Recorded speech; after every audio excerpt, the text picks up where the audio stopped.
Call to order this meeting of the King George County Board of Supervisors.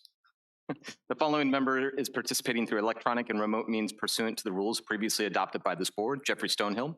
I direct the clerk to include this statement and any statement of remotely participating board members to include their physical location, address, and reason for absence to be memorialized in the minutes. Mr. Stonehill, could you please state your location and address and the reason for your absence?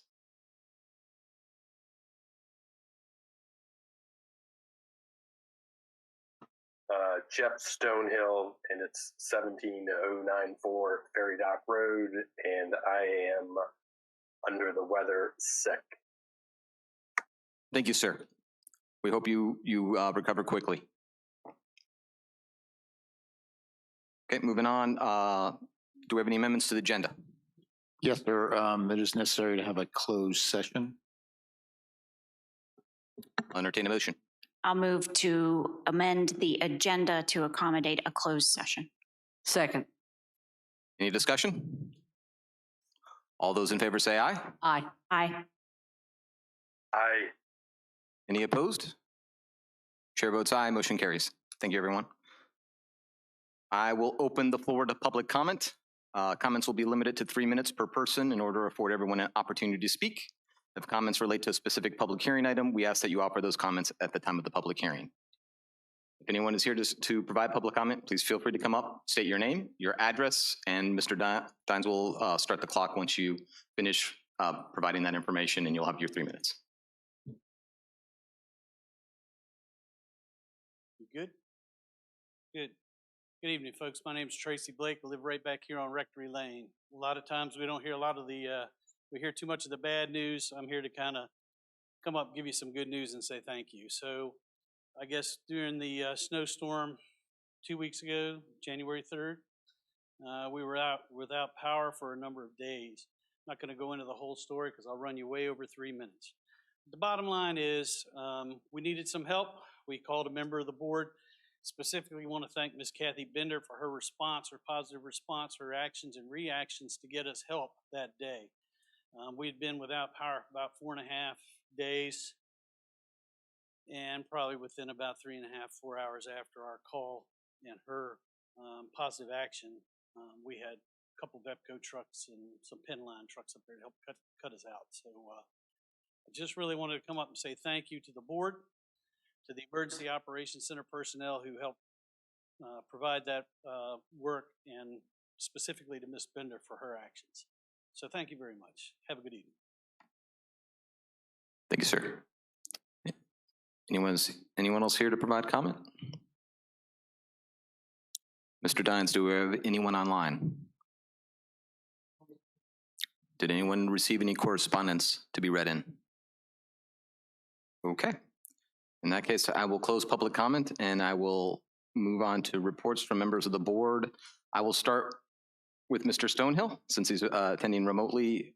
If you have anything you'd like to share, Mr. Stonehill, feel free. If you would like to wait till you come back, I certainly understand that as well, but it is your opportunity, sir. I'll just give a short report due to being remote and my voice. And I apologize for not being there. Like I said, I'm under the weather and look forward to being there on the 1st. And I just wanted to say thank you for everybody at the EOC and everybody in the county that worked really hard to get everybody back online. And for the snowstorm that we had a couple weeks ago, the county worked fantastically as a team. I mean, everybody really pulled together. And on a local level, I can't even think of what we could have done better than what they did. But I just wanted to tell all the staff, thank you very much. And it was definitely a learning experience, and that we all did learn a few things. And hopefully we can work with the state about getting the roads and the power back on. And a real special thank to all the power company crews that came from far and wide to help us. I know I was down with a crew on Matthias Point, and they were all from Florida, and they were all there in the snow, putting those lines back together. So just wanted to say they did a fantastic job. It was a tough place to work, but they did a great job. And I would like to, that's it for a report, but I would like to do a citizen appointee to the BZA, and that would be Kevin J. Buckley. So this would be a forwarding of a recommendation to the courts to have this individual put onto the BZA. So that Correct. if you want to make a motion to forward the recommendation to the courts for that individual, then we can second it and move on if you would like, Mr. Stonehill. Yes, I would like to forward a motion to send on to the court to appoint Kevin J. Buckley to the BZA. Second. All right, we have motion seconded. Do we have any discussion? All those in favor say aye. Aye. Aye. Aye. Any opposed? Chair votes aye, motion carries. Was that it? Thank you. That's Was that it, all I Mr. have. Stonehill? I'm going to assume that was. What's that? Were you finished with your report? Did you have any other appointments? No, sir. I was just saying thank you. That's all I have. Okay, apologies. Thank you, sir. Ms. Binder. Thank you, Mr. Chair. I would like to, the citizen who came, Mr. Blake, I want to specifically, I called Chief Moody to thank and Mr. Mill and his staff for helping the residents of his area. And why I'm bringing it out is I had made a comment at the last board meeting to look out for your neighbors, and that gentleman did look out for his neighbors because his neighbors had medical conditions, including somebody who was on an oxygen machine. So being without power was life-threatening for his neighbors. So with that in mind, I had mentioned to Mr. Miller about, is there a possibility of at the EOC, maybe we can have a list, those that provide it, of people that have medical conditions that need electricity. So when we have an emergency, maybe we can reach out to them to see, if they need assistance. Because if it wasn't for Mr. Blake calling on his neighbors, this power might not have been restored as fast. And it was important because somebody needed electricity for his oxygen machine. And we have a lot more neighbors, and that's why I was bringing it up. So I want to thank Mr. Blake for coming and saying the nice comments, but I want to point out that it was a neighbor looking out for other neighbors also. So I appreciate all of our staff, Services Authority, and our EMS, fire, police, and everyone else in our community that helped out during the storm. Someone coming from the north, in the south, is not as easy. They're a little more prepared up north, but our staff did an excellent job of weathering the storm and looking out for our citizens, and I really appreciate their efforts. I also want to bring out a couple other things. One is I mentioned at the last meeting about the Coalition of High Growth Communities.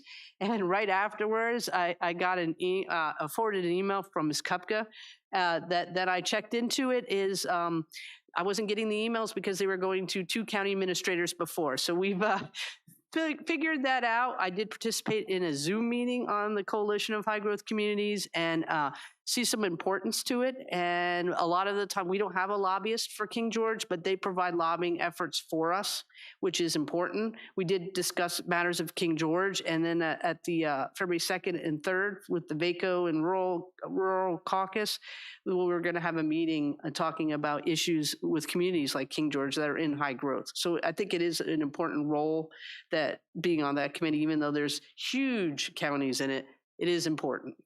So I just wanted to bring that up. And then lastly, I toured with Mr. Collins, the base with Captain Copeland and his staff. And we also got to tour the Space Force Command. And I really appreciated the tour. It was a lot of fun. And I learned a lot more of what the base does. Ms. Kupka and I took a short tour just before COVID. We never got to see the full tour, so it was nice being able to.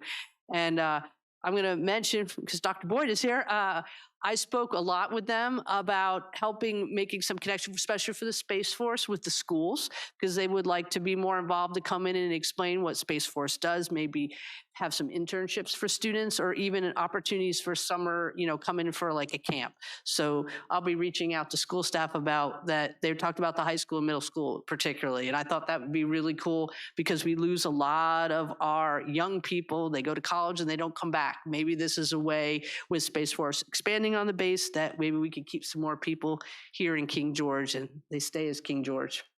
But that is my board report. Thank you. Thank you, Ms. Pinder.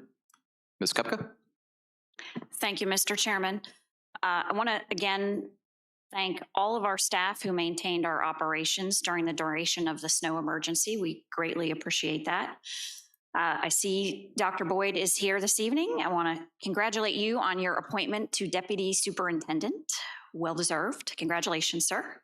Mr. Blake, I realize he's gone, but thank you to him for coming out and providing public comment this evening. On Thursday, January 6th, I had a telephone call with Senator Richard Stewart regarding the resources that we might need in King George County to respond to the snow emergency. I had telephone calls with the Dominion Energy Virginia Director of State and Local Legislative Affairs regarding prioritization of our critical infrastructure. I mentioned this during the Service Authority report, but also as well, we had some fire stations that were still on generator. So I'm appreciative of Mr. Miller and the EOC's work to make sure that the power companies have an accurate list of our critical infrastructure. And as well, the lack of redundancy issue at the Hopyard line.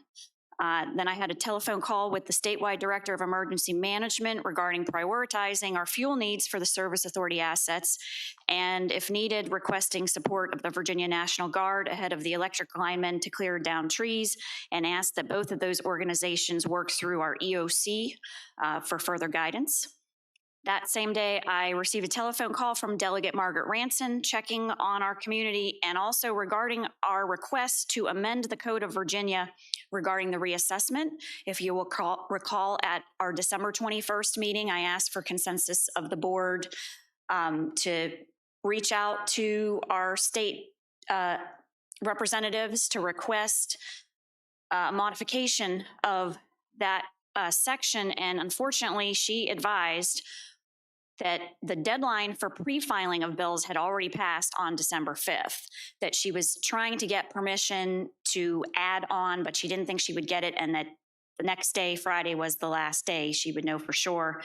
I have not heard back that she was able to be successful. Right before this meeting, I did check the list of bills that she's patron on, and there isn't anything like that. So I think that we were just too late.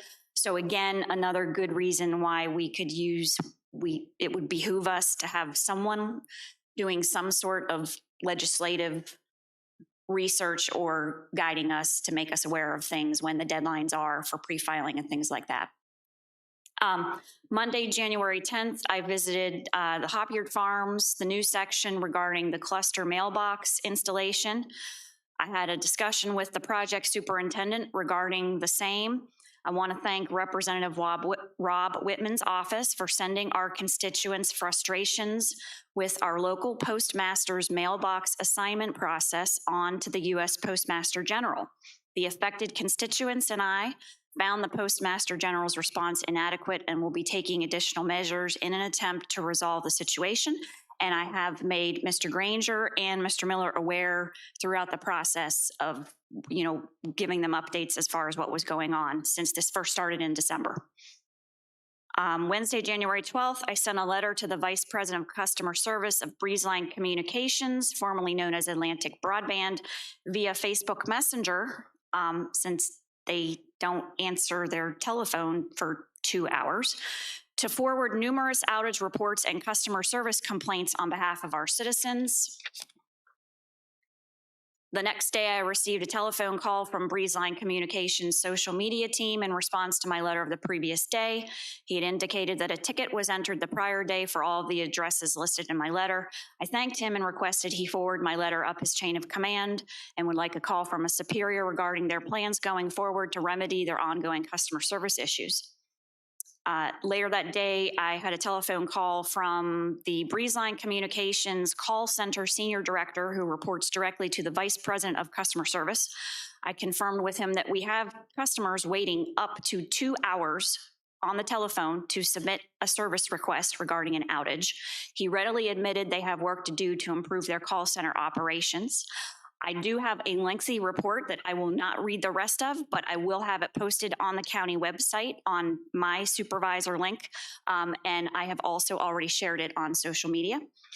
And I do have another call lined up later this week with a technical type from BreezeLine who may be able to give us some information on things you can do to troubleshoot your connection on your own while you wait to make a service request. I also sent an email to the call center senior director regarding a credit for customers who have been without service for more than one business day. We'll see if anything comes of that. One last item, I have a redistricting committee update. So staff has selected Thursday, January 27th from 6 p.m. to 7:30 p.m. to host their redistricting workshop for the public to view the maps and ask questions. We'll have foam boards on display on easels. We'll have a little paper survey so folks can write down comments that they have. Staff will be on hand to answer questions. It will be at Ellie Smoot Memorial Library, Meeting Room A, and staff has respectfully request an alternate site here in the boardroom if the library should, for any reason, find it necessary to suspend offering meeting room space to the public. So would that be all right with the board if we had an alternate meeting room here that evening? I believe the boardroom is available that night. Yes? Everyone else? Okay, and then, so that's the public workshop that we previously talked about. Then based on the notice requirements under the law, I request consensus of the Board of Supervisors to direct staff to advertise the public hearing back before us, before the board at our regular meeting on Tuesday, February 15th, so we can complete our local process in time and obtain approval from the Attorney General's office in time for early voting in May for the June 2022 primary election. And I respectfully defer to Ms. Lackey, the county attorney. She came up with the timeline for us, marked back the number of days and how long we would have in the process. So if you all have questions about that timeline, I would defer to Ms. Lackey. Does anyone have any questions?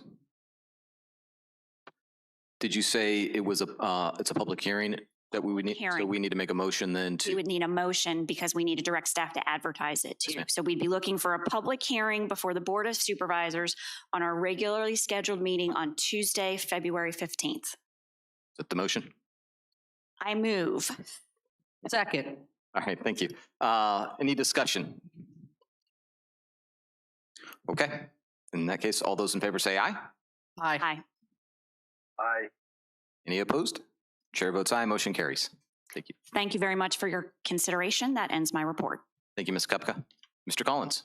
Thank you. I came on board January 1st, and then we had a major snowstorm. I met with Mr. Miller on the 3rd and received my equipment to get started. During that time, I observed the fire department, the sheriff's office, the property and grounds, or whatever the name of they call it, were out all in full force. So I'd like to thank you, Chief Moody, Sheriff Giles, and all the county folks that were out there working hard. I drove my district to see what was going on in my district, how many people had power out, were any other needs. As you know, it was a massive power outage. January 4th, I drove my district again, and then I got in contact with the Dominion Power, which serves most of my constituents in my area, and they promised the power would be on the next day. And as we know, that didn't happen until Friday and Saturday. One of the complaints I got from a lot of constituents was that they gave a time that when the power would be on, or that evening by 6 to 11, and none of that occurred. And it just kept on being the same thing. So folks had pets, they had children, they had livestock, and so it was really a tough go when they couldn't make arrangements because they didn't know what was going on. So I hope that we can address that with Dominion. Northern Neck had a good response. On the 4th, I drove to Fredericksburg, and I live near the Fairview Beach area. the Dominion told me I drove the whole district, and they told me that there were 2 trucks in my district on that day. I drove from Fairview Beach to Fredericksburg. When I hit the Stafford County line to Butler Road, there were 127 Dominion trucks, and there were 2 in my district. They kept promising there would be more, and there'd be, well, it just didn't work out so well, as you know. So anyhow, we finally did get power on and continued contacting Dominion and let them know that in my district we had the water and sewer that needed to be on board. During that time, I had constituents with needs, everything from propane to transportation. I was on a generator myself, a propane generator. For that week, it cost me $745 to run that generator because I had some neighbors and some elderly people at my house. I was also able to contact one particular propane company who was very responsive to my constituents in King George, Anderson Propane. January 13th, I toured Dahlgren, Ms. Bender. There is a lot of, as everybody knows, there's a lot of neat things happening in Dahlgren. Some of the things only happen in Dahlgren, nowhere else in the United States or in the world. We spoke a lot about mutual aid and other things, how the base can help us and how we can help the base. And the last thing I have is I would like to bring this in front of the board. So from my observations, I've been watching board meetings and water authority meetings for years and years and years. The water authority does the Pledge of Allegiance in a moment of silence, but then the board does not, and they are separate boards. So sometimes folks only tune into the Board of Supervisors. And I've often wondered why we don't do the pledge in a moment of silence or a prayer. So I'd ask that to come in front of the board to see if we can make that change. So are we looking to make a motion, or you want to have that discussion when Mr. Stonehill comes back to amend our process? I can make a motion. Okay. I'd like to make a motion to add the Pledge of Allegiance and a moment of silence to the monthly or bi-monthly meetings or any meeting of the Board of Supervisors. I'm sorry, just a moment. So officially it's an invocation. If you want to make it a moment of silence, I mean, I think they're 2 distinct things. So it just was right. Whatever you want. Invocation. Okay. Okay. Second. Okay. Do we have any further discussion? Yes. I just want to ask one question. Did you clarify that also work sessions? Any meeting or? Any meeting of the Board of Supervisors. Okay, thank you. Mr. Stonehill, did you have anything you would like to weigh in on this?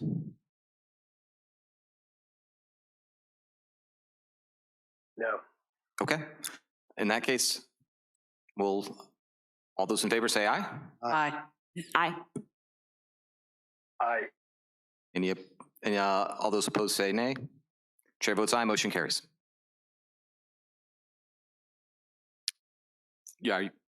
Yes, sir. That's the end of my report. Thank you. Thank you, Mr. Collins. Okay. I'm sorry, I'm a little off. Obviously, Mr. Stonehill's not here, so I'm filling in as the chair today. So as I said before, we really hope Mr. Stonehill gets well soon and is ready to come back and run these meetings. So other than that, though, I'd like to say thank you to Mr. Was it Blake or Lake? I miss Blake. Okay. Thank you to Mr. Blake for coming out and sharing his experience and the positive feedback that he had. And Ms. Bender, thank you for sharing that. He was watching out for his neighbors. That's important. I agree. So thank you, Mr. Blake, for doing that and just helping your neighbors and being a good neighbor. I'd like to say thank you to all the staff, to Fire and EMS, to Sheriff's Department, to Service Authority. This was a heck of a storm, very difficult time. And so out of power for a number of days. I know it was difficult on a lot of people. It's difficult in my own family as well. But I thank you to all those who serve and just helped those who were in need. Thank you to the power company for working. I know they brought in so much mutual aid to help just address the situation. So thank you for doing that as well. And then also to VDOT working to clear the roads. I know they were a mess and it was a lot of work. So thank you to all those who were involved in just trying to keep the environment safe and keeping everyone here in King George safe. I did have a conversation with Mr. Beal from VDOT. I had a citizen ask about the road debris. And so I reached out to Mr. Beal to ask him about it. And so he said that there's still debris. Obviously, I'm sure everyone's seen it on the side of the road. And he said in the region, it's going to take probably a couple months to get to the point where they're going to clear everything. He did say, though, if there's any trouble areas in particular, to let him know. So if we are aware of anything, we can reach out to Mr. Beal and let him know there's a particular road or particular area of the road that might need to be addressed. He said they would move it towards the top to work on, but it could still take a couple weeks because there's just so much going on in regards to trying to clean up. So try to bear with them through that as they go along. So I'll just leave that to all of you to know.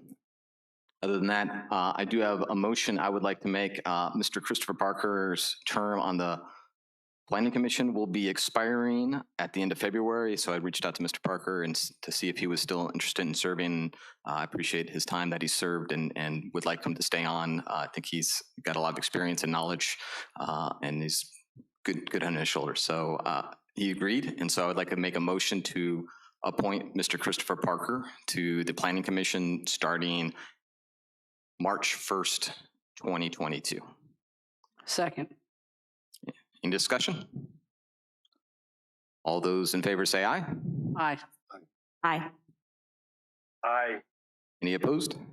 Chair votes aye, motion carries. And with that, I just have one more thing for Ms. Kupka. So we want to say thank you for this past year, for your service to this community, for serving on the Board of Supervisors and just steering the ship. It's been a challenging year, I know, and so last couple of years have been really challenging, so we really appreciate all you've done, and it's a small token of appreciation for what you've done. I'll read it for everyone so they can hear. Ann C. Kupka, in appreciation of your dedication and hard work in serving as chairwoman of the King George County Board of Supervisors, January 1st through December 31st, 2021, presented January 18th, 2022. So should we?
Thank you all very much.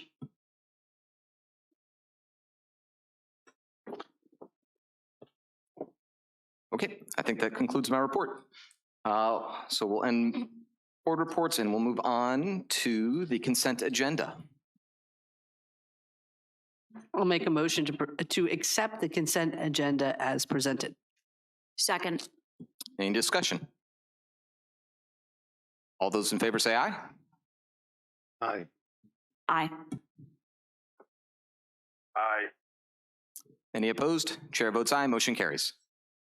All right, constitutional officers, I don't see that we have any today. So, Mr. Chairman, may I ask a question about that?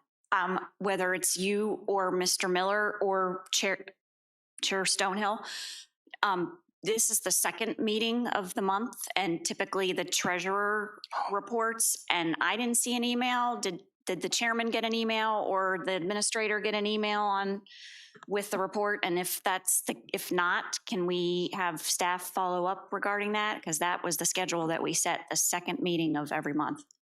Yes, ma'am. I'll ask Mr. Stonehill just to make sure. Mr. Stonehill, did you receive any reports from Mr. Jones in regards to the treasury reports? No, sir, I did not. Okay. Very good, thank you. In that case, Mr. Miller, would you please reach out and see about having those provided? I can appreciate maybe this past time might have been a little bit more difficult with the beginning of the month. And so maybe that's what it was. But yes, I agree. Thank you, Ms. Kupka, for bringing that up. Yes, absolutely. Move on to report of the county attorney. Ms. Lackey. The only thing I wanted to mention was that one of the action items tonight is a construction management at risk guideline or procedure policy. I just wanted to give a quick little overview of the fact that there was a presentation made to the board in March of 2020 about using that procurement method. So that'll just close the loop by modeling the state guidelines for a procedure for using that method, which is the method proposed for building of the courthouse. Does anyone have any questions? Do you have anything else, Ms. Lackey? Oh, I'm sorry. And we do have Mr. Bell from Mosley Architects here, and he will provide kind of an overview again, a refresher if you don't, for those who weren't maybe a part of that meeting. And then you would want to consider adopting them so that we have them from now on. Yes, sir. Yes, sir. I see we have that as one of our action items. So I'm assuming we'll go into that detail at that point. But I'm sorry, Ms. Lackey, was there anything else? Nope, just wanted to give that quick overview. Thank you. All right, thank you so much. In that case, we will move on to presentations and reports. Northern Neck Broadband Project presentation. I'm not sure who we might be having. So we had asked if they could come tonight, and because I know that Supervisor Bender had been asking, and of course this is one of the major projects for this county, and they had a conflict. I did receive some information that I can share with you, and they do want to come. Their representatives want to come on the 1st of February, the next meeting. And I did share this with you all in an email if you haven't had a chance, but it does show you their service territory on this project, this particular project. I will tell you that they have been working with the DHCD folks, and I think they kind of estimate that they'll be middle of April before they completely have that project or have that contractual arrangement in place. They indicate that they are on track for substantial completion by the end of fiscal year 2023.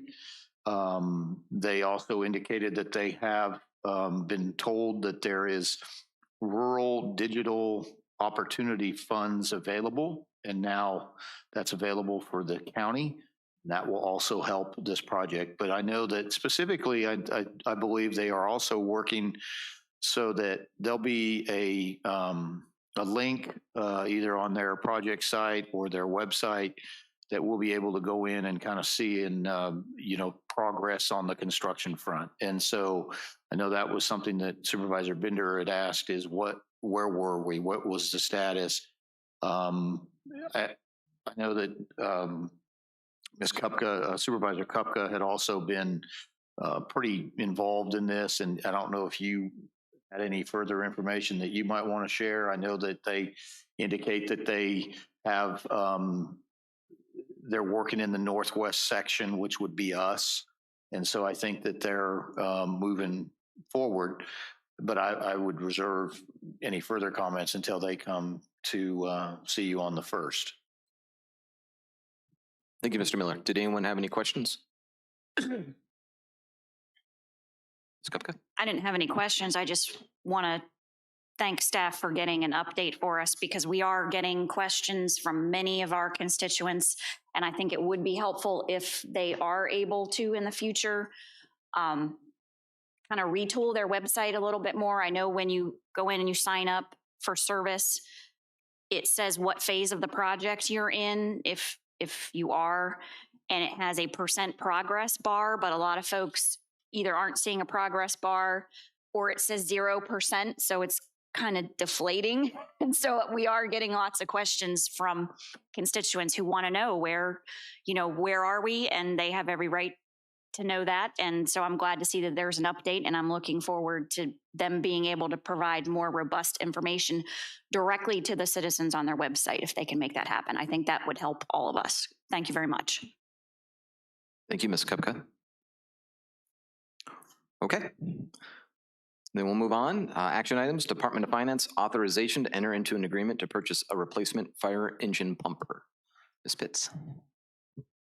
Good evening, Mr. Chair, members of the board. I'm here before you this evening to request that you authorize staff to enter into a goods and services agreement with Atlantic Emergency Solutions, Inc. for the purchase of a 2023 Pierce Enforcer pumper. The price that's attached to this fire engine will be $694,963. With that, I'm happy to take any questions. Okay, I know Chief Moody's here as well. I'm sure he's here to maybe answer any questions as well. So I'll open up. Does anyone have any questions about this procurement? Mr. Chair, Mr. Collins, go ahead. does that include the full build out of that piece of equipment?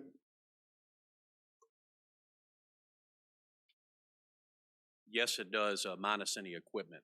Our budget was $725,000. We got it below budget, and then the remainder of the funds will go into some of the equipment. And some of it will come off the fire apparatus that we're also replacing. Okay, thank you. Mr. Chair, if I may also add, this was included in your CIP that Yes. you approved.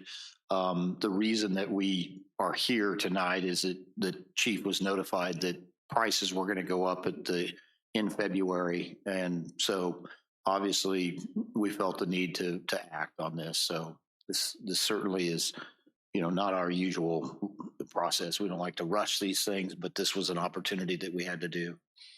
Understood, and I appreciate that clarification. Thank you, Mr. Miller. Did anyone else have any other further questions? Okay. In that case, I'll entertain a motion.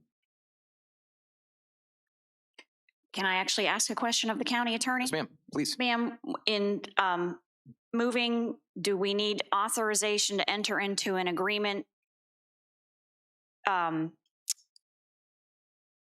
acceptable subject to form by the county attorney? Does that need to be included in the motion?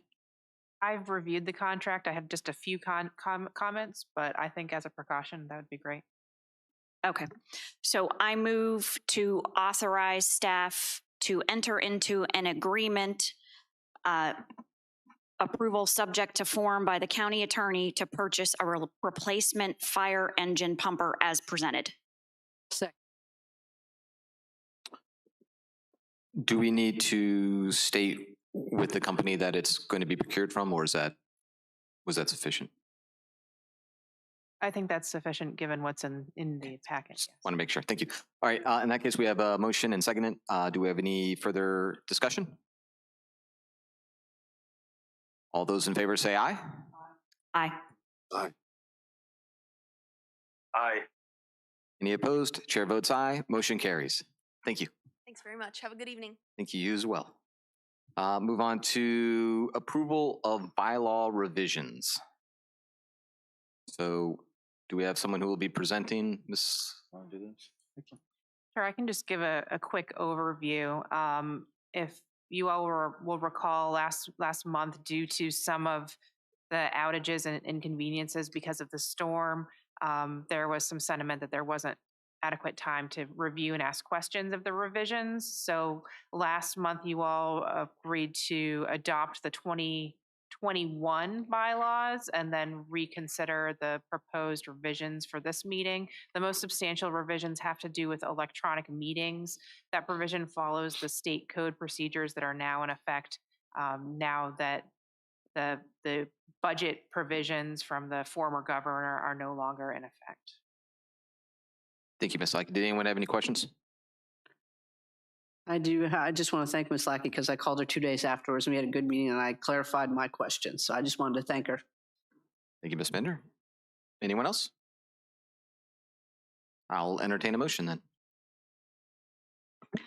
I move to adopt the bylaws and rules of procedure of the King George County, Virginia Board of Supervisors with the stipulation that the date of adoption in the document be amended from January 4th, 2022 to today's date, January 18th, 2022, as presented. Second. Any further discussion?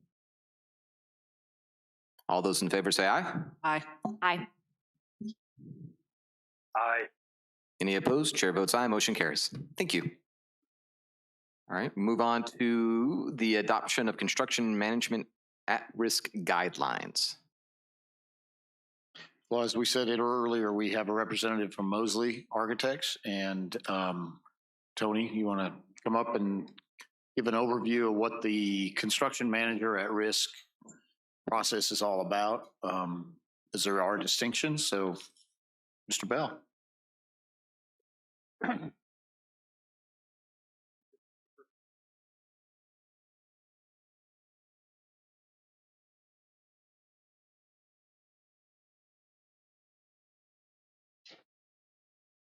So good evening, Chair and members of the Board of Supervisors. Happy New Year to you. So I have a brief presentation this evening, and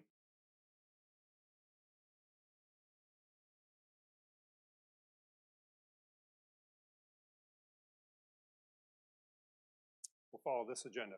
So a brief recap of where we've been, specifically for Mr. Collins' benefit, because he hasn't sat through all of the meetings and seen all the documentation that we've gone through so far in the development of the courthouse. Then we'll review some updated documents, review a cost estimate that is currently in process of being updated at present, and we expect to receive that later this week. And then talk a little bit about the CMAR process. As Ms. Lackey said, Dr. Young presented what we would call the traditional method and the alternative method back in March of 2020. I have copied his slides and will present those again to you today, not in their entirety, but more so focused on the construction manager at-risk process and the benefits that it provides to the county moving forward. So in terms of a recap, obviously you're very familiar with the site, I'm sure, just south of the existing sheriff's office and just west of the existing animal shelter. The proposed building is going to be roughly 50,000, a little more than 50,000 square feet in size. And you see here the different departments which will be housed into it. And that's basically the conceptual diagram that was developed during the study process with the building facing basically due west, with its back turned to the animal shelter, and that's where the secure parking area would be. Here's some very basic conceptual diagrams. The building is 3 stories in height. The lowest level will be strictly sheriff's office holding areas. The first floor will be occupied primarily by the General District Court and the J&DR Court. That's Juvenile and Domestic Relations Court. And then the second floor, the third level of the building, the second floor of the building will be housing the Commonwealth's Attorney, the Circuit Court, and the Circuit Court Clerk's Office. So as you look at the building from the west side, you'll see 2 stories. If you look at the building from the east side, i.e. from the animal shelter side, you'll see 3 stories. So obviously we've been progressing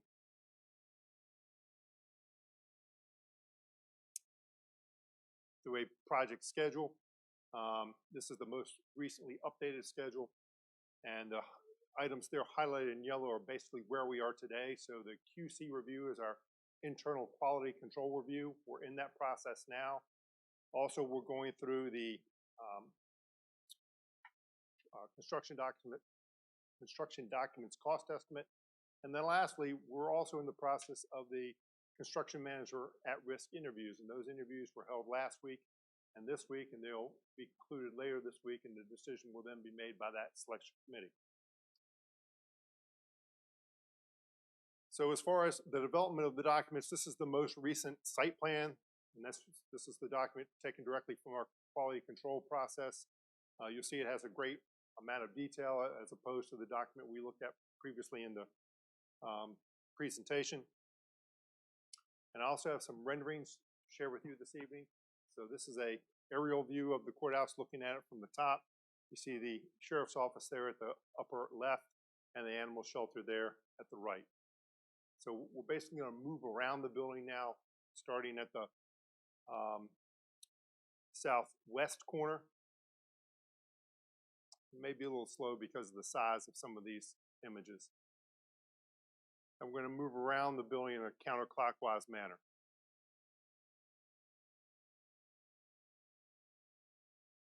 So you're seeing the building now from basically the southeast corner. The peninsula you see on the back of the building, that's the vehicle sally port. That's where the sheriff's office will bring either patrol vehicles or regional jail vans or buses to transfer detainees. What these images don't have is all of the vegetation that will be surrounding the facility. So you do see a fence line there, which will be directly west of the secure vehicle parking area. West of that will be a vegetated line, and that's in accordance with the county zoning ordinance.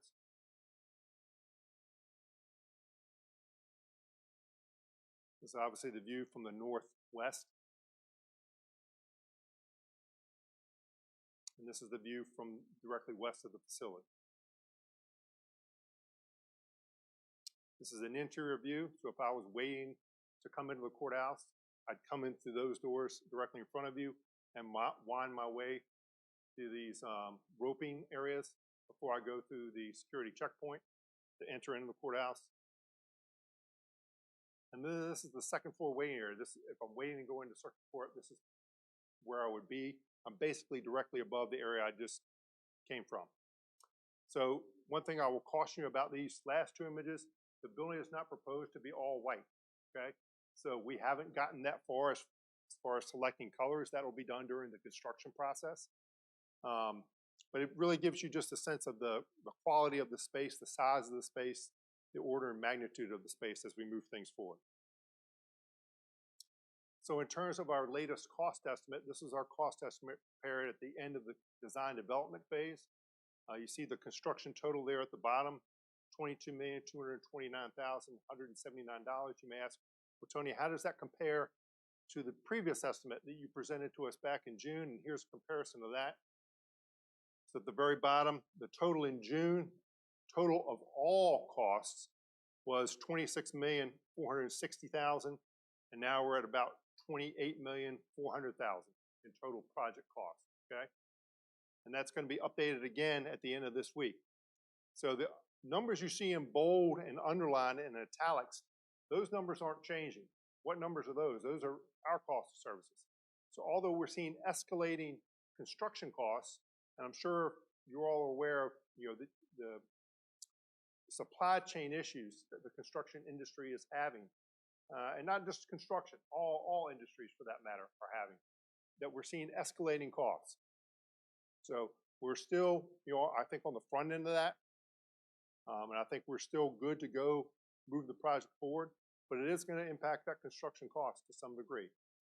But our cost is not changing, okay? So those costs are fixed.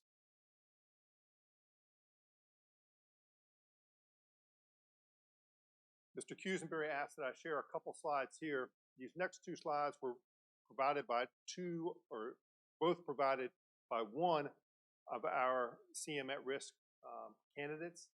That is the firms that are being interviewed. And it's to reflect the cost increases that they're seeing on their end. So this first slide shows the producer price index change. The red line is the month-to-month change. That is the 1 month change from 1 month to another. And then the blue line is the 12-month cumulative change. So as you can see, there is a large spike there in the April, July, October timeframe, but you see a little dip, and that's also being illustrated. Get the laser here. So as we see this dip here, as we go from April to October, that's why you're seeing this dip here in the 12-month change.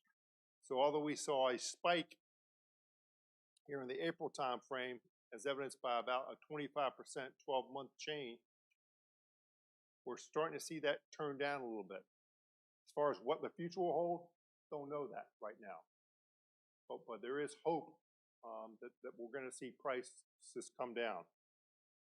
And why do I say that? Well, because there are some of these prices, for example, soft lumber, wood framing you see for wood trusses, 2x4s, plywood, things of that nature. We have seen a pullback in those costs. Although things like steel, if you want to go buy a pre-engineered metal building right now, this is not the best time, okay? People always look at pre-engineered metal buildings as, faster, cheaper. Not right now, based on those supply chain issues and the competition for that steel. So again, we're seeing price increases. We still think it's an optimistic time to move things forward, but we wanted to make you fully aware. Now, as we get a construction manager at risk on board, if the county still chooses to move forward with that method, I think the county feels, and Mosley Architects agrees, that it can be a very symbiotic relationship. That is, there can be dialogue and working together to get the best price for the county and the best solution for the county, and not just a hard bid, low bid environment that can sometimes create a confrontational relationship. And I know the county's seen maybe some of that on some past projects. So I'll go back to our schedule.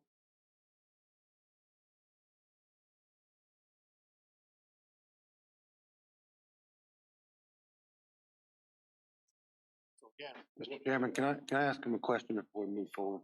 yes, sir. Yes, sir, Mr. Collins, go ahead. Mr. Bell, so is this design locked in? Is it design locked in? From what standpoint, Mr. Collins? Well, when I saw a lot of roofs that were flat, I was asking, is this design locked in?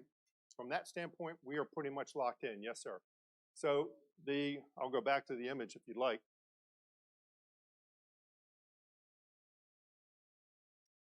So the roof design has a sloped roof around the perimeter. What we refer to as basically the mansard portion. There you go, stop right there, guys. And then the portion in the middle is the flat portion, okay? The advantage that provides is we can put the mechanical equipment up there. And you can both access the equipment, but also have the equipment feed the hot and cool air into the building very efficiently, as opposed to having ground mounted equipment or perhaps even a attic roof space. Now, to say it couldn't be changed, it could, but it would affect us both from a time standpoint and probably also a cost standpoint. But again, that could be something that we engage the construction manager at risk and get their input on what would that delta be if we went to a fully sloped metal roof, or perhaps you have an alternative that we'd also like to consider. Does that answer your question? Yes, sir. I just, based upon my experience with flat roofs, the county has spent millions and millions and millions and millions of dollars to fix flat roofs. So that's why I asked whether it was locked in or not. And one, I guess, confirmation, certification, clarification, perhaps is the best way to put it, is it's not truly flat. Back in the day, roofs like that were constructed dead level.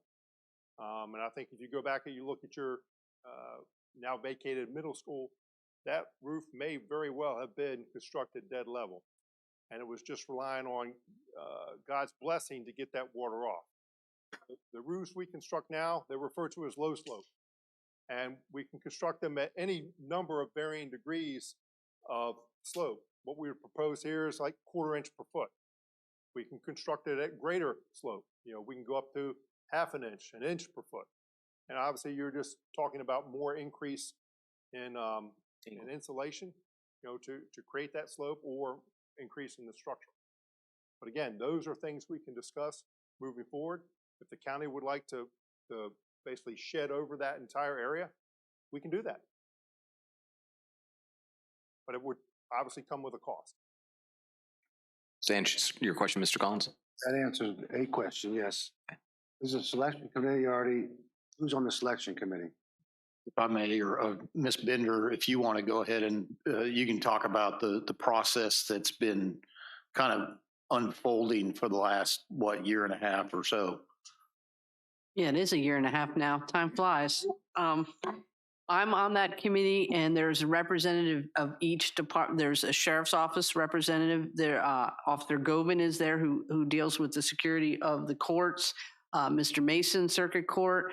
Every player that needs to be there is there. But what I love, one of the things about this committee is that the heads come to the meeting and then they bring it back to their staff to show what is the plans, and then the staff gives input, and then they come back to the meeting or they speak to Mr. Bell and his staff, and stuff is addressed ahead of time instead of how we have had in previous projects where we get a lot of change orders. This is a lot of the things that you're thinking of comes at the front end in the discussions, and I think it's been a very furtive and a good process. And Mr. Bell, I know you had spoken to me not too long ago about it. It's been one of the most positive experiences for your company. So I give kudos to all of our staff that's involved, from community development to the courts. I think it's a good process.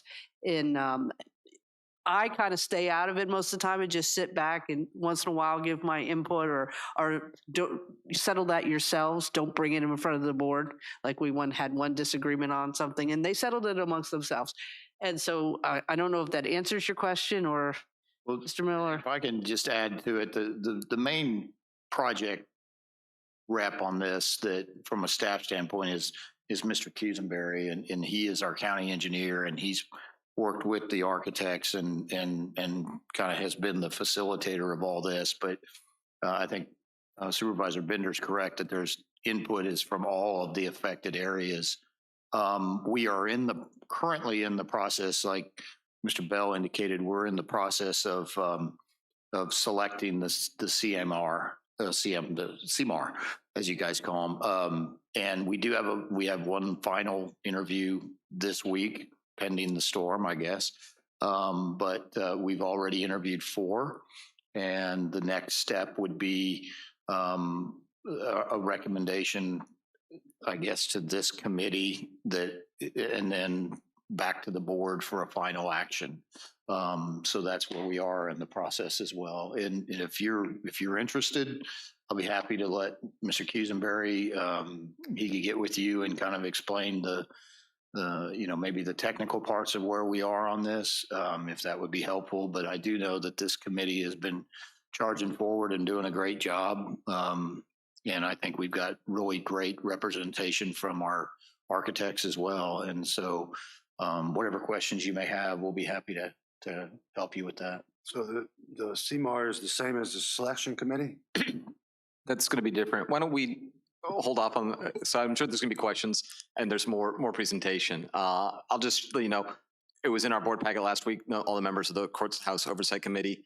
But why don't we let him finish his presentation, then we can run through more questions at that point. Did you have additional questions, Colin? I did, but he told me to stop. Well, I want to go back to the last question you asked, which is who is on the selection committee? So there's basically 2 county committees, as I understand it, that currently exist. One is the Courthouse Design Committee. Mr. Chair, I think you just gave the official title of them. Courthouse Oversight Committee. And that was the committee that Ms. Bender was describing. It is composed of all of the different stakeholders in the courthouse, and includes a Board of Supervisors member, includes a county administrator, and I cannot applaud the county enough. That committee has worked together fabulously. They are very open in their discussion. They are very transparent in their agendas, and it is probably one of the best design committees that I've ever been a part of in my 30 years career. That is one committee, okay, that has basically produced helped produce the documents that you see before you tonight. The second committee is the selection committee, and Mr. Miller is a part of that. Mr. Cusenberry is a part of that. I believe Mr. Mason is a part of that. That is a much smaller committee. That's basically the interview committee that is interviewing these different candidates for the construction manager at risk. Now, the third party that you were talking about is the construction manager at risk. That's the contractor who's going to build this facility, okay? And to go back to Dr. Young's presentation from March 30th, 2020, I can kind of walk through the 2 delivery methods that he discussed, and then talk to you about the advantages of the construction manager at risk versus the design bid build process. And I'm not sure, Mr. Collins, about your background or if you're intimately familiar with both of these, but there's pros and cons of each. And no one is wrong or no one is right all of the time. So basically, design bid build is a very traditional process here, and that's why it's referred to as conventional. Here in the Commonwealth, basically a design firm creates documents, they're put out for advertisement on the street, contractors submit bids, low bid takes it, okay? And the county then signs a contract with that low bidder, and we move forward into construction. Now, that can deliver a very low cost to the county, but it could also create a very confrontational relationship between contractor and county, because from that day forward, the county is looking for that project to be built for that low cost, and the contractor is looking for mistakes in our documents to try to make up for maybe mistakes he had on bid day. And we go through the process. We're defending to the teeth our documents and the county's dollars, and the county and the contractor is looking for errors which he can submit a change order. Now, 95% of the time, I think the contractor has the best of intentions and wants to deliver the best project to the county. I'd say 5% of the time you might find someone who is going to nickel and dime the county to death. But that's the design bid build process. The construction manager at risk process is a process that the Commonwealth, and I'll let Ms. Lackey elaborate on the details, but the Commonwealth allows you, the county, to select a contractor based on qualifications and not just cost. So you can select someone who you think will do the best job and maybe also give you the best price in the end. But they look at our documents, they talk with the county, and move forward with the process. The county makes a selection, and then we have a dialogue before the county signs a contract. They can make suggestions, county can get input, get questions answered. And as Mr. Cusenberry and Dr. Young have said, in the end, they sign a contract for a guaranteed maximum price, a GMP. And that's where the at-risk enters into the equation. So if we could advance the slide.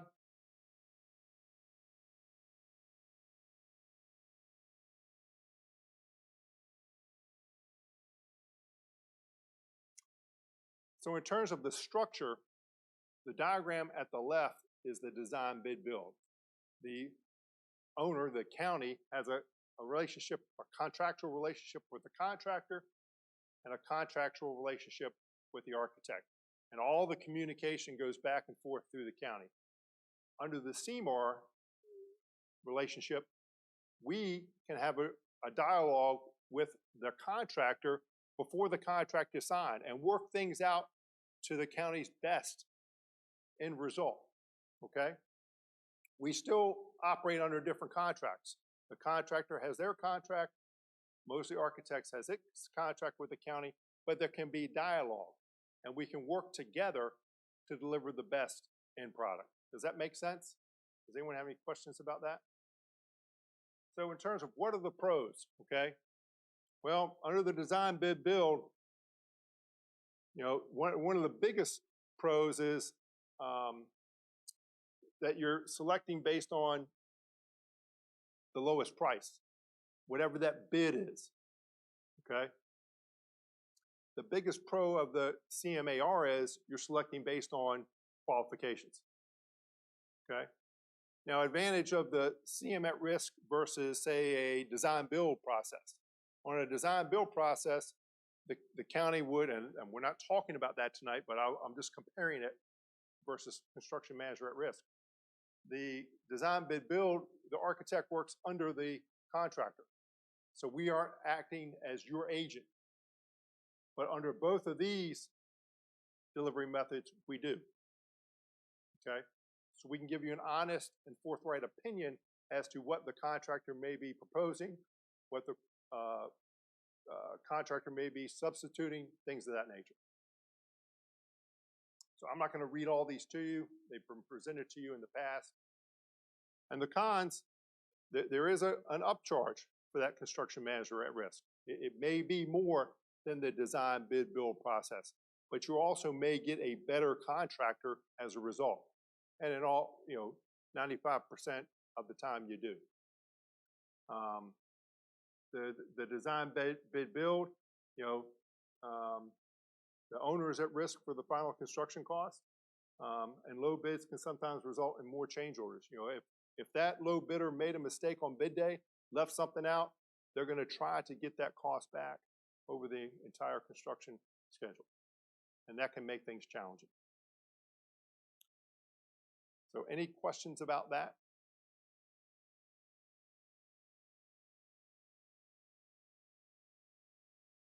So that concludes my presentation. We can go back and re-look at anything.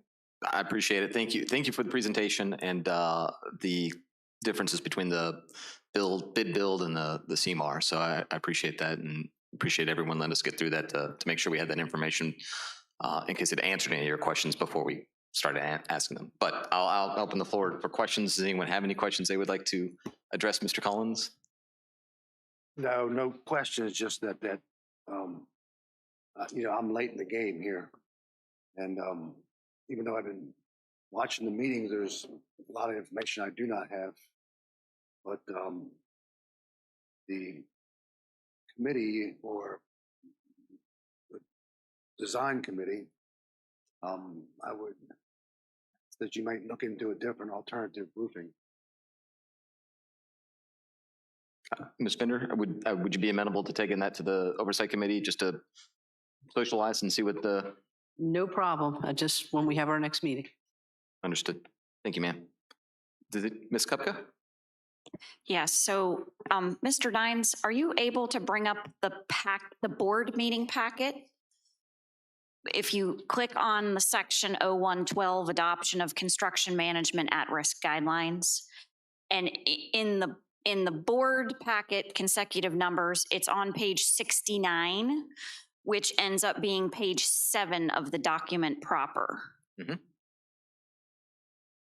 So it's under special terms and conditions applicable to construction management at-risk contracts. And it says, any CMAR contract entered into by the county shall contain provisions requiring that 1, no more than 10% of the construction work as measured by the cost of the work will be performed by the prime contractor with its own forces. So that's the construction manager, mm-hmm. right? So they don't get more than 10% of the total bid price, right? Okay, so I want to make sure I understand that. Then it says the remaining balance of 90% or more of the construction work will be performed by subcontractors of the prime contractor who shall procure such subcontractors by publicly advertised competitive sealed bidding to the maximum extent practicable. Who does that? Who administers the public? Because it says who shall to the maximum extent practicable. Who administers that? Does our staff have to administer that every time the construction manager needs a sub, or how does that work? Slacky, would you like to take that question, or would you like me to? I can just take the top of the question, and then if you have more detail, that would be the responsibility of the contractor. So I think the idea is in the construction community, there's a concern that when you give a large contract to a single contractor, then you're limiting competition. So I think it's kind of an inherent check and balance. The contractor is supposed to use its own. It's not a public procurement in the same scope that would be if the county was procuring it, but they have to publicly solicit bids from eligible subcontractors. I'm in agreement with Ms. Lackey's comments, and it's more about it's also about transparency, right? So you're trying to get that, you're still trying to get that best price, right? So by publicly advertising to multiple electrical subcontractors, multiple HVAC contractors, collecting those bids, sharing those bids with the county, it's a very transparent process. And also by limiting the amount of services that can be provided by the prime, i.e. the construction manager, to only 10%, it exposes 90% of the project to the county's eyes, right? So again, it's all for the benefit of the county to make sure that we're getting good numbers, fair numbers, and also there may be subcontractors out there that the county wants to touch upon. Maybe local contractors, maybe contractors that have served the county well in the past, and they know they're going to get a good, solid price and a good, solid product from those contractors. Oh, I'm not saying it's a bad thing by any means. I just was curious as to how that is how that process is administered, who is responsible for it, and then it says in the file documentation placed in the file detailing the reasons any work is not procured by publicly advertised competitive sealed bidding. So if someone wanted to question, well, why did this sub get this part of the job, there would be documentation in the file, right? Okay. All right. That file would be held by the CMAR. And as Ms. Lackey said, it would not be the responsibility of the county procurement office to advertise all of those individual disciplined contracts, whether it be electrical, plumbing, mechanical, fire alarm systems, things of that nature. Right. Yeah. I just want to make sure we weren't putting an additional burden on our Department of Finance staff, but also that that documentation is available to county staff upon request for inspection. Yes, ma'am. And that would be a requirement of the contract that the county signs. Okay, thank you. That's the only question I had. Thank you, Mr. Chairman. Yes, ma'am. Thank you. Thank you, sir. Mr. Chair, I just have one. Mr. Bell, could you send this presentation to us? Thank you. Thank you. Mr. Stonehill, did you have any questions?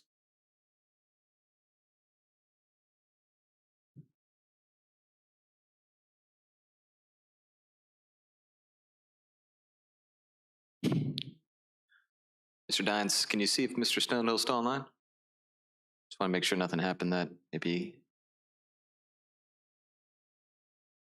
Mr. Chair, is it customary that they're not, these presentations aren't included in the board packets? It happens sometimes where they're not in there. So if they are and you would like them, that's what Ms. Binder was asking. Yeah. And I think it does need to be emphasized that this was something that the board in 2020 reviewed in depth, and the only reason that this is here is because you Ms. Lackey has indicated that you needed to adopt these guidelines. It would have been the assumption that I would have had is that would have been done at the time the presentation was made, but for whatever reason that wasn't the case. So that's why we're here. We usually will get those kind of things out, but a lot of times, you know, if somebody's making a presentation, they bring it at the time, and we'll get it passed on. You can send it to me or you can send it to Travis and we'll get it distributed to the board.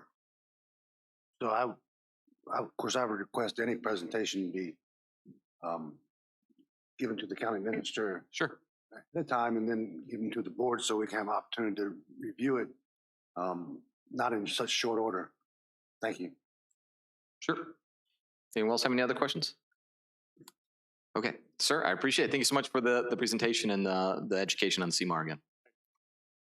In that case, I will entertain a motion if anyone would like to make one. I move to adopt the guidelines for the selection, evaluation, and award of construction management at-risk contracts as presented. Second. Any further discussion? Ms. Lackey, do you have any input on this? I did the drafting. It's very similar to something that I drafted in Chesapeake, but honestly, I'm not sure that Chesapeake's actually even used. So King George has something on Chesapeake there. You're moving on ahead with alternative procurement procedures. It's pretty exciting. Awesome. Okay. We have a motion made and seconded. In that case, all those in favor say aye. Aye. Aye. Aye. Any opposed? Chair votes aye, motion carries. Could the record please show, I'm not sure if Mr. Stonehill's having technical difficulties, but he did not vote. He's on? Okay. Mr. Stonehill, can you hear us?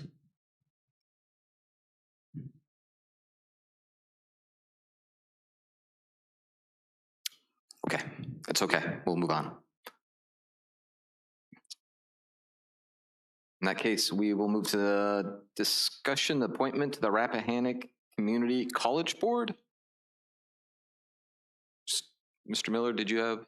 Yes, sir. So it's my understanding that you have a vacancy on the Community College Board. It is not necessarily one of you all that would be appointed. I guess you could, but it is a citizen appointment. And my note had Dr. McGettingham, but I think Ms. Kupkas indicated there was somebody more recently that was in that position, and she has said she didn't want to continue to serve. May I, Mr. Chair? Yes, ma'am. So I'd like to add the prior appointee ended in the middle of his term with 2 years remaining, and I had appointed and the board approved Ms. Tammy Inseth. She served the remainder of his term through the end of the calendar year and is unable to continue with a reappointment. So it's not too stale, but yeah, we do have a vacancy and that we aren't able to reappoint the incumbent. Thank you, Ms. Kupka. In that case, if the rest of the board would, Not going to nominate this person, Dr. Boyd, but he'd be a good one for it. well, we certainly don't want to put anyone on the spot, but if you want to have discussions and at the next board meeting or an upcoming board meeting, if you find a candidate, if you want to share it with us, we could certainly entertain it at that time. So, thank you. In that case, we'll move on to the county administrator's report. All right. I believe Mr. Dines is pulling that up. So I've got a number of items that I wanted to talk about. First of all, I provided a discussion with the at the Service Authority Board, the COVID update. Our numbers right now, we are at 41% positivity rate. The Rappahannock Area Health District's numbers are basically the same at 40.9, so 41%.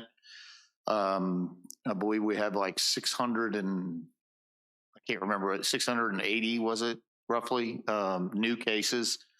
Or I mean, total cases of this. I have it on my email, but the reason I wanted to put this up here is the next thing that I talk about is employee safety. And I'm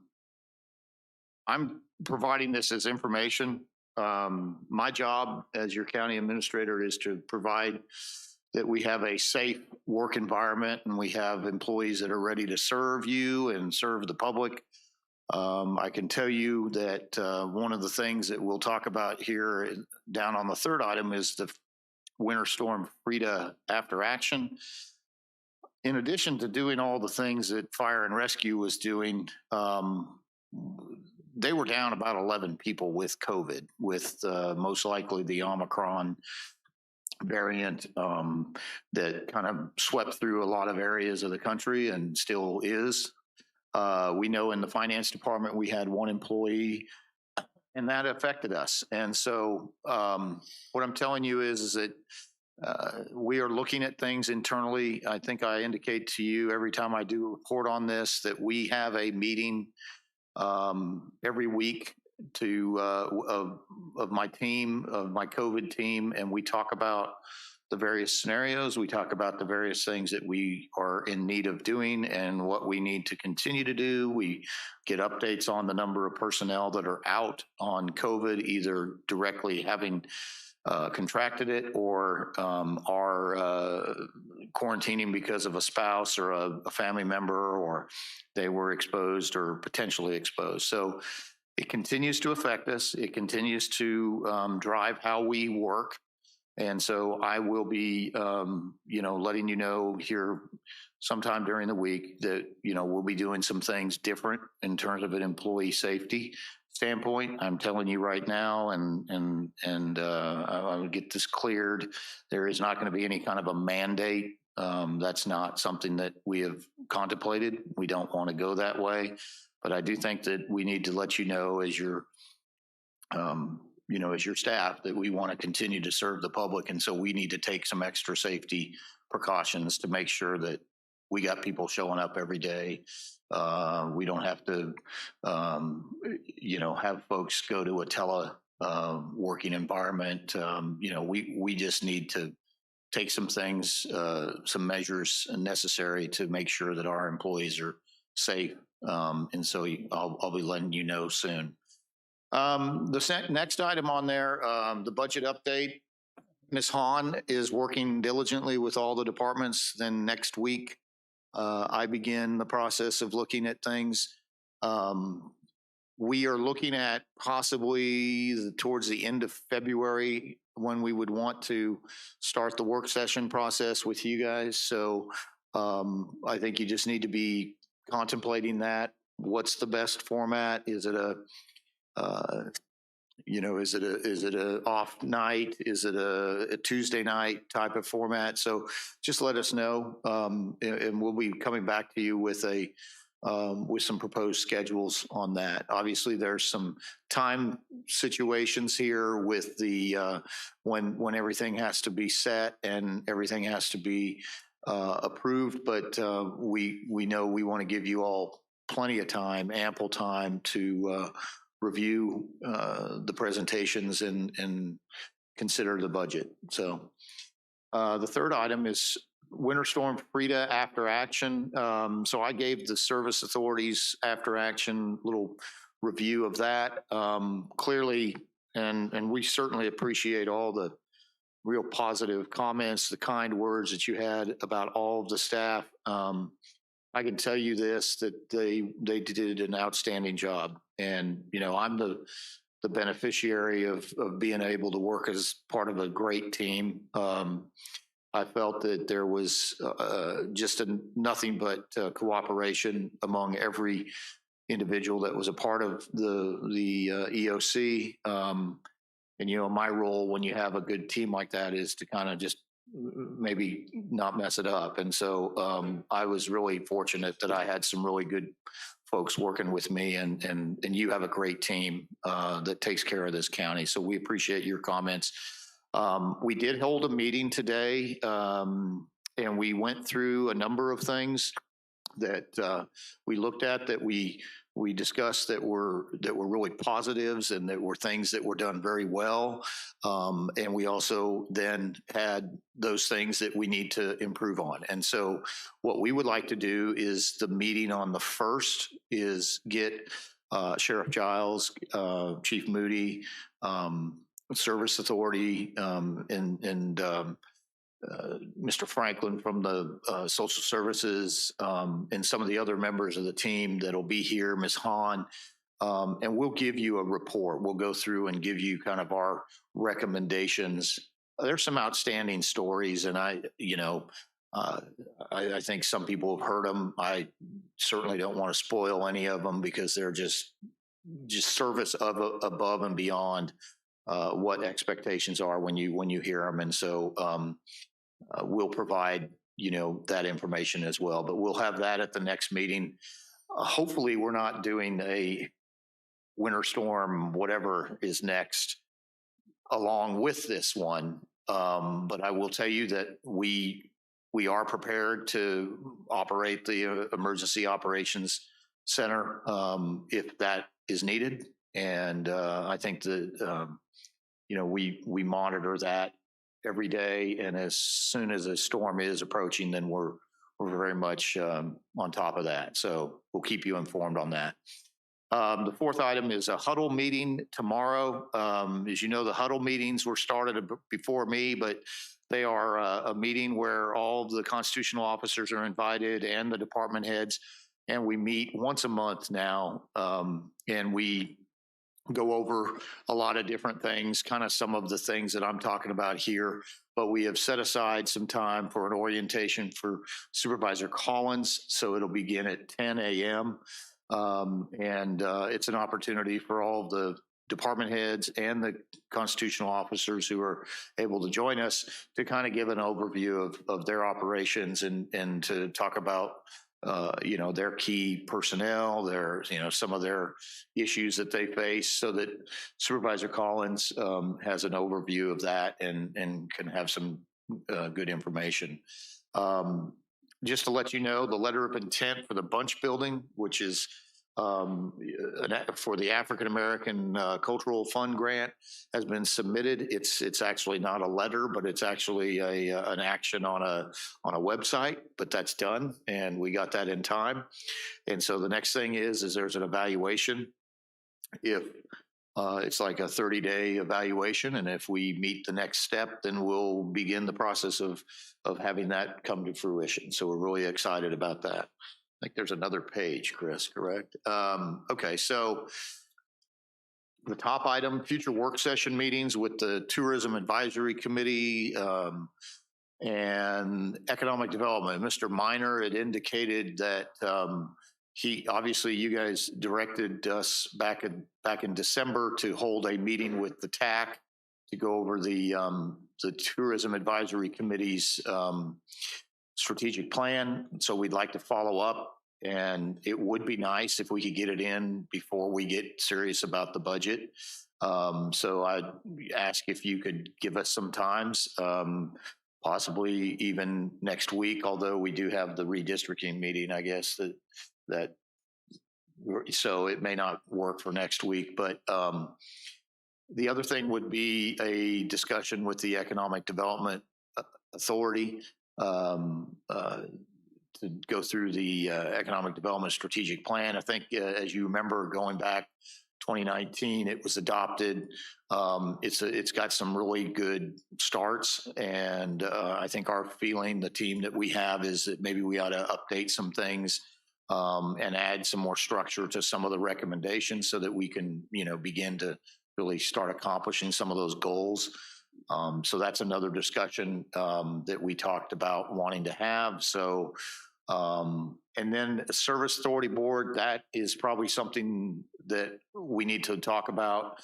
You know, again, you have a new year, and it's an opportunity for you to meet with your boards and your commissions, and this would be an opportunity to meet with them. So just be thinking about that. I know that we do have the budget kind of looming, and that takes a lot of time, but if we could start to look at some off weeks that work for you all, let us know. Public Information Officer. So this is something that has been discussed with me among a number of board members. It is something that we are looking at. We've got a job description for it. I think that clearly we do a good job, but it's not a centralized job, if you will, for the PIO. And I think that's what the accomplishment of having a public information officer is that you have one centralized voice. And that's one thing that we really were very, very structured about during this whole storm that we had, is that we spoke with one voice. We weren't getting multiple KG alerts being put out by different departments or different constitutional officers. We felt the need was the citizens need one uniform message, and that's that you would have also when you have a PIO. So we'll be bringing something back to you on this. Obviously, this is something that's not in the budget. So if we're going to do it this year, that's going to be a thing that you're going to have to authorize the funding. If it's going to be something that waits until next year, then that would be something that you'd have to include in the budget. But we do need to bring that to your attention. Next slide, I think, is all the employees. You can see up there, Sheriff Giles, Walter Coates, we have Lenore Hawkowicz, Chief Moody, 18 years, all right.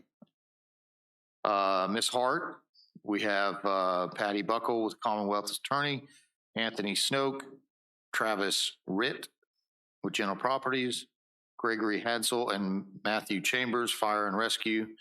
And then we have Tristan Beverly, Nicholas Daniels, Matthew Halsell, and Mariano Icaza Corey McAndrew are 1 years of service, but as you can see, those are our new hires that are celebrating anniversaries, or our hires that are celebrating anniversaries. And then we have on the next thing right over, we have our new hires. We do have a principal engineer that is working with Mr. Cusenberry, Bryce Young. And then we have a number of new hires in fire and rescue.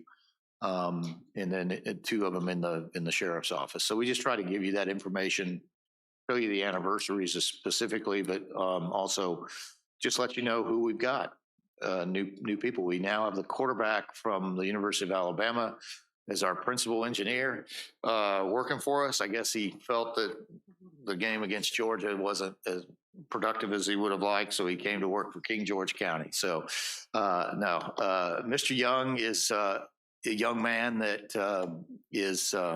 he most recently came from Stafford County, and his job is to learn everything he can before Mr. Cusenberry walks out the door. So, yeah, tall shoe or big shoes to fill. That's it. Awesome. I'll answer any questions. Thank you, Mr. Miller. I'm just going to start real quick. You'd mentioned a couple meetings. Which one was the most critical or pertinent? You said was it?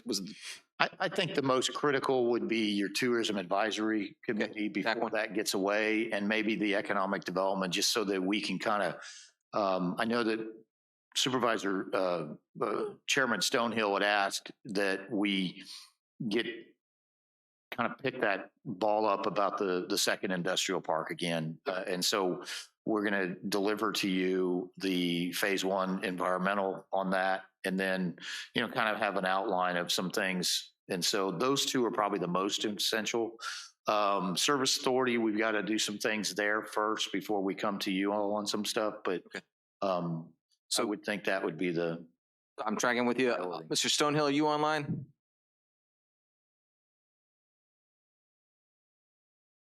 Really like to see if we can maybe set one up at least, but I'm a little hesitant. Mr. Chairman, can I add something just for clarification? So Mr. Miller mentioned that I had brought up the redistricting committee workshop next Thursday night. I just want to make it clear to the board, there's no expectation that the board be there the entire time. In fact, it's probably good that we're not, so we don't create a meeting by being there. You're all welcome to come, but I don't want you to all think that you have to be there from 6 to 7:30. That's the workshop for the public, and then we'll have our own, meeting of our own. And the materials are also available there is a redistricting app. Mr. Conboy did a very fine job of putting it on the community development website, and the materials are also available on the website. So I just don't want anyone to feel like they have to set aside all of Thursday evening during the times that I said to be there. That's all. Fair enough. I appreciate that, and thank you for that clarification. Do we want to try to schedule maybe the TAC joint session, or? I know that the TAC meets Wednesday, and I think Mr. Minor and Ms. Wilson had said, well, what about Wednesday? And I said, well, that's up to the Board of Supervisors. Is that tomorrow, or is that next Wednesday? Next Wednesday, 26th. 26th. So that's up to you all. I mean, look, we're very conscientious of your time. I mean, you're. If we can double up and make it happen, I can make that work. I don't know if the rest of my colleagues can. If they can't, then we'll have to find a different day. But if everyone's amenable to that, then I'd be fine with having a joint session to do that. 26th, it would be at, is it 6? I believe they meet at, they meet at 3. They meet at 3, so we could keep them around and have them come back and just do it at 6. Well, I'll ask my colleagues, how early could you go? I don't have a job, so I can go anytime. Awesome. Thank you, Mr. Skepka. I can't go before 3 o'clock. You cannot go before 3 o'clock. I could squeeze and get here at 3 o'clock for a 3 o'clock meeting. I cannot go any I sooner think than that I think the thought was they do their meeting and then we would just move into a meeting with you all. But so, I mean, if you wanted to do something that was a little later, that's fine. How long are their meetings normally, roughly? I don't know. I maybe an hour. Okay, I just didn't know if we could try to back it, so it's not like they have like a couple hours to kill, like 4 o'clock, if people would be amenable to, then it gives them the opportunity to have a fair amount of their meeting and then maybe we And, could. you know, I can ask Mr. Minor to have them move their meeting back a little bit to maybe 4. That way you could meet with them at 5, if that's something that we could also do. Ms. Binder, how about you? What, I'm fine with okay. it. Mr. Stonehill, I'm gonna ask again. What was the consensus for? We haven't come to it yet. I'm just trying to figure it out. I'm sorry. Say 5 o'clock.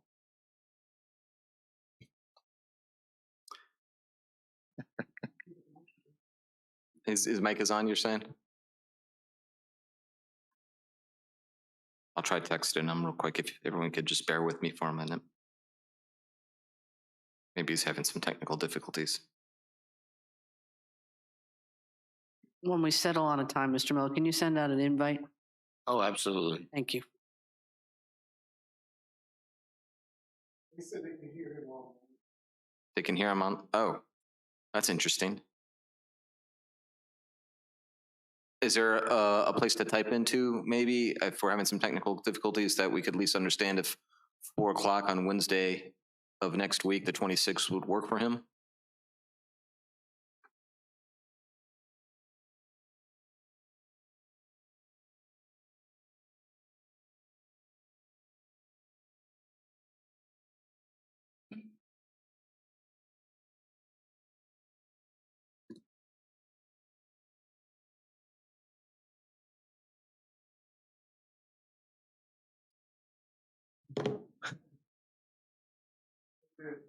Wednesday at 4.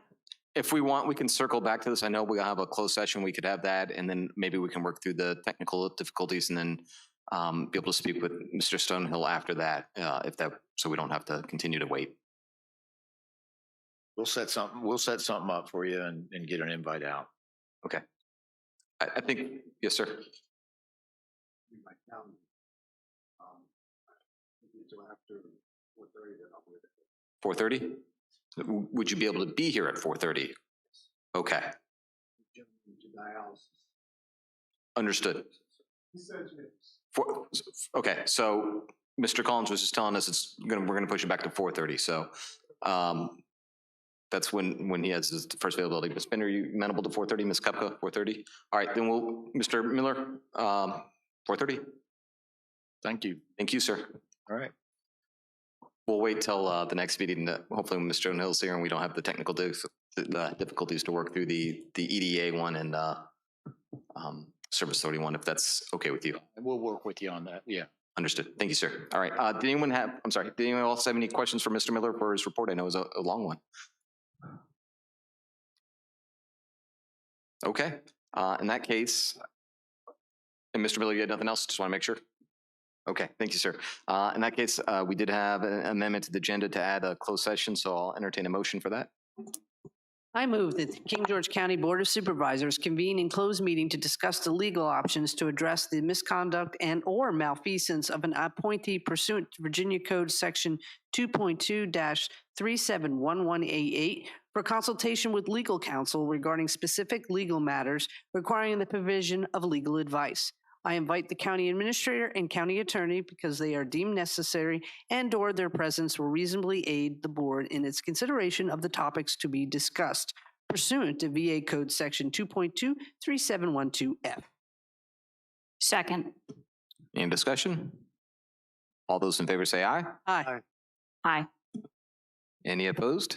Chair votes aye. Motion carries. We are in closed session.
Everybody good?